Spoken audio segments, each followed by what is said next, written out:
Hi guys, welcome back to our channel. మొత్తానికి robin hood trailer అయితే వచ్చిందనమాట. So దాని గురించి అయితే ఒకసారి మాట్లాడుకుందాము. Let's get in to the video. ఇక రాబిన్ హుడ్ ట్రైలర్ బాగుందా అంటే ఏదో అలా ఉంది, డీసెంట్గా ఉందన్నమాట.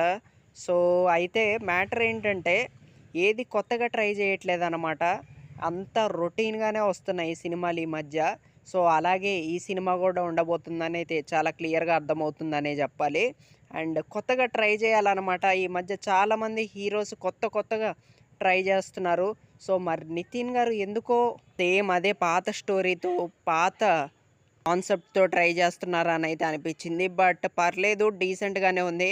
అండ్ కొంచెం కామెడీ కూడా ఉండబోతుందని అయితే క్లియర్‌గా అర్థమవుతుంది ట్రైలర్‌లో. అండ్ శ్రీలీల గారి యాక్టింగ్ కూడా గట్టిగానే ఉండబోతుందని అయితే అర్థమవుతుంది. అండ్ నితిన్ గారు మంచి యాక్టింగ్ చేయబోతున్నారు. సో అది ట్రైలర్‌లో మనకు కనిపించింది.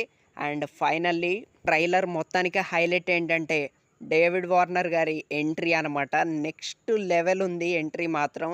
అండ్ ఆ హెలికాప్టర్‌లో నుంచి దిగేదైనా, అండ్ నిజంగా ఈ మూవీకి ఇంత హైప్ ఉందంటే నాకు తెలిసి డేవిడ్ వార్నర్ గారే కారణం అనే చెప్పాలి.